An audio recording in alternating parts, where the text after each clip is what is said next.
Lou, because that's his name, was selling his RX-7 via an ad in the old print Auto Trader. It came out every Thursday, so that first weekend was critical for sales. The very first guy that came to see it on Saturday said he wanted to buy it after driving it. Of course, he had to finance, so they couldn't finish the sale during the weekend. Lou was worried about losing all the bytes from the new ad, so he asked for a deposit of $500. The guy wrote a check.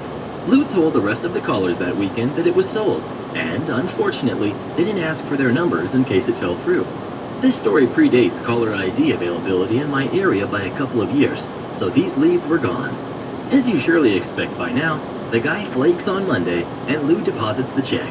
Payment stopped. Big surprise.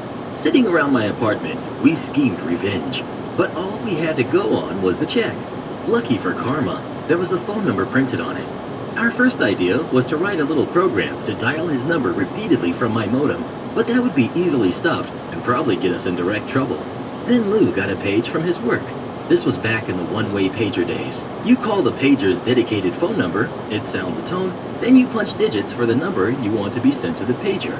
The person with the pager receives the number you entered and presumably calls it. Everyone with a pager made sure that people who needed to get a hold of them had the number for their pager.